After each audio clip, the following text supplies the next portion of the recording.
सूरज road रविवार की कहानी। दो माँ बेटी थी। सूरज भगवान का व्रत करती थी। सूरज भगवान का व्रत आया। माँ को किसी आवश्यक कार्य से बाहर जाना पड़ा। उसने अपनी बेटी से कहा, बेटी तू 2 रोट बना लेना। बेटी ने 2 रोट बना लिया। उसी समय एक जोगी भिक्षा मांगने आया। उसने माँ के रोट में से एक टुकड़ा तोड़कर जोगी को दे दिया। माँ बाहर से आई और बोली, मेरा रोट दे। तो बेटी बोली, माँ एक जोगी भिक्षा मांगने आया था, आपके रोट में से थोड़ा टुकड़ा उसको दे दिया। ऐसा सुनते ही उसकी माँ ने जिद पकड़ ली और सारा दिन कहने लगी, घी रोटो दे, घी रोटो मेली कोर दे, पूरो दे पर महारो दे। सब ने यही सोचा कि यह पागल हो गई और सब जनों ने मिलकर उसे एक अंधेरी कोठरी में बंद कर दिया। लड़की का एक राजकुमार से विवाह हो गया। उसके पति ने जिद कर ली कि मेरे को अपने ससुराल जाना है। बेटी की मायके में कोई और नहीं था। जब उसने सूरज भगवान से विनती की कि मेरे को 1.25 पहर का मायका दो, जब सूरज भगवान तथास्तु कहकर अंतर्ध्यान हो गए, उसके बाद सूरज भगवान की कृपा से जंगल में महल, बाग बगीचे, माता पिता, भाई बहन, भाभी भतीजे सब बेटी जमाई के आदर सत्कार करने लगे, अपना प्यार लुटाने लगे। 1.25 पहर का समय बीतने लगा, पर जामाई जी का मन नहीं भरा। बेटी बोली, चलो देर हो रही है। उसको पता था 1.25 पहर होते ही सब खत्म हो जाएगा। वो अपने पति को लेकर जाने लगी। उसके पति ने अपने एक पाँव की मोचरी वहीं छोड़ दी। आधे रास्ते गया और बोला, मेरी मोचरी वहीं रह गई। उसने बहुत समझाया, आपके क्या कमी है, पर वह नहीं माना। वापस जाकर देखा तो वहाँ जोर से हवा चल रही। जहाँ भोजन बनाया वहाँ राख उड़ रही। पेड़ के नीचे उसकी मोचरी रखी थी। उसके पति ने उसका हाथ पकड़ा और पूछा, ये जादू किया तुमने? तब उसने अपने पति को सारी बात बताई। उसके पियर मायका में कोई नहीं है। उसकी एक बावली माँ है। ये तो सूरज भगवान ने उसको 1.25 पहर का मायका दिया। उसने और उसके पति ने सूरज भगवान से प्रार्थना की और सूरज भगवान की कृपा से उसकी माँ ठीक हो गई और उसको बहुत सारी धन दौलत देकर विदा किया।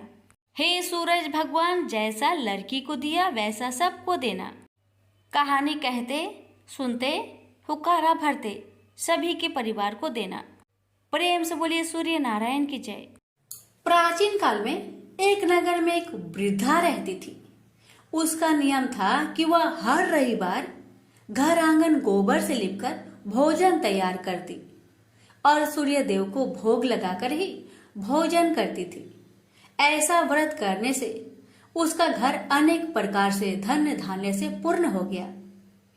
श्री हरि की कृपा से घर में किसी प्रकार की विघ्न या दुख नहीं था। सब प्रकार से घर में आनंद रहता था। इस तरह कुछ दिन बीत जाने पर उसकी एक पड़ोसन, जिसकी गौ का गोबर वह वृद्ध लाया करती थी, विचार करने लगी कि यह वृद्ध सर्वदा मेरी गौ का गोबर ले जाती है, इसलिए अपनी गौ को घर के भीतर बांधने लगे। वृद्धा को गोबर न मिलने से रविवार के दिन अपने घर को न लिप सकी, इसलिए उसने न तो भोजन बनाया न भगवान को भोग लगाया तथा स्वयं भी उसने भोजन नहीं किया। इस प्रकार उसने निराहार व्रत किया। रात्रि हो गई और वह भूखी सो गई। रात्रि में भगवान ने उसे स्वप्न दिया और भोजन न बनाने तथा लगाने का कारण पूछा। वृद्धा ने गोबर न मिलने का कारण सुनाया। तब भगवान ने कहा कि माता, हम तुमको ऐसी गौ देते हैं जिससे सभी इच्छाएं पूर्ण होती है, क्योंकि तुम हमेशा रविवार को गौ के गोबर से लिपकर भोजन बनाकर मेरा भोग लगाकर खुद भोजन करती हो। इससे मैं खुश होकर तुमको वरदान देता हूँ। निर्धन को धन और बाज स्त्रियों को पुत्र देकर दुखों को दूर करता हूँ तथा अंत समय में मोक्ष देता हूँ। सपने में ऐसा वरदान देकर भगवान तो अंतर ध्यान हो गए और वृद्धा की आँख खुली तो वह देखती है कि आंगन में एक अति सुंदर गौ और बछड़ा बंधे हुए हैं। वह गाय और बछड़े को देखकर अति प्रसन्न हुई और उसको घर के बाहर बांध दिया और वही खाने को चारा डाल दिया। जब उसकी पड़ोसन वृद्धा ने घर के बाहर एक अति सुंदर गौ और बछड़े को देखा तो देश के कारण उसका हृदय जल उठा और उसने देखा कि गाय ने सोने का गोबर किया है, तो वह उस गाय का गोबर ले गई और अपनी गाय का गोबर उसकी जगह रख गई। वह नित्य प्रति ऐसा ही करती रही और सीधी साधी वृद्धा को इसकी खबर नहीं होने दी। तब सर्वव्यापी ईश्वर ने सोचा कि चालाक पड़ोसन के कर्म से वृद्धा ठगी जा रही है, तो ईश्वर ने संध्या के समय अपनी माया से बड़े जोर की आंधी चला दी। वृद्धा ने आंधी के भय से अपनी गौ को भीतर बांध लिया। प्रातःकाल जब वृद्धा ने देखा कि गौ ने सोने का गोबर दिया तो उसके आश्चर्य की सीमा न रही और वह प्रतिदिन गौ को घर के भीतर ही बांधने लगी। उधर पड़ोसन ने देखा कि बुढ़िया गौ को घर के भीतर बांधने लगी है और उसका सोने का गोबर उठाने का दांव नहीं चलता, तो वह ईर्ष्या और डाह से जल उठी और कुछ उपाय न देखकर पड़ोसन ने उस देश के राजा की सभा में जाकर कहा, महाराज, मेरे पड़ोस में एक वृद्धा के पास ऐसा गौ है जो आप जैसे राजा के ही योग है। वह नित्य सोने का गोबर देती है। आप उस सोने से प्रजा का पालन करिए।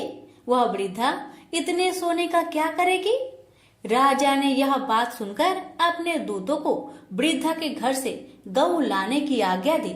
वृद्धा प्रातः ईश्वर का भोग लगा भोजन ग्रहण करने जा ही रही थी कि राजा के कर्मचारी गौ को खोलकर ले गए।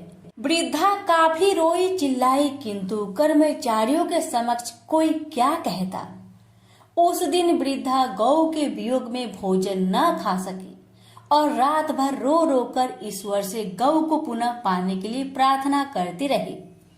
उधर राजा गौ को देखकर बहुत प्रसन्न हुआ, लेकिन सुबह जैसे ही वह उठा, सारा महल गोबर से भरा दिखाई देने लगा। राजा यह देख घबरा गया। भगवान ने रात्रि में राजा को सपने में कहा कि हे राजा, गाय वृद्धा को लौटाने में तेरा भला है।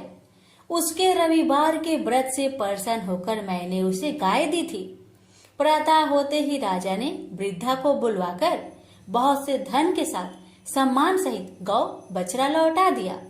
उसकी पड़ोसिन को बुलाकर उचित दंड दिया। इतना करने के बाद राजा के महल से गंदगी दूर हो गई। उसी दिन से राजा ने नगरवासियों को आदेश दिया कि राज्य की तथा अपनी समस्त मनोकामनाओं की पूर्ति के लिए रविवार का व्रत रखा करो। व्रत करने से नगर के लोग सुखी जीवन व्यतीत करने लगे। कोई भी बीमार तथा प्रकृति का प्रकोप उस नगर पर नहीं होता था। सारी प्रजा सुख से रहने लगे। प्रेम से बोलिए सूर्य नारायण की जय। आप सुनिए सूर्य नारायण की आरती। जय जय जय रवि देव, जय जय जय रवि देव, रजनीपति मदहारी, सतलद जीवन दाता, पद पद मन मधुकारी, हे दीन मन दाता, जग के हे रवि देव, जय जय जय स्वादेव, नभ मंडल के बानी, ज्योति प्रकाशक देवा, निज जन हित सुख राशि, तेरी हम सब सेवा, करते हैं रवि देव।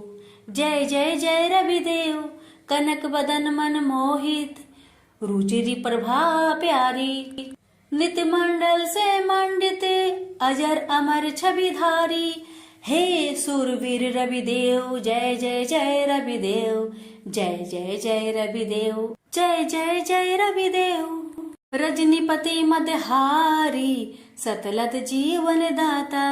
प्रेम से बोलिए सूर्य नारायण की जय।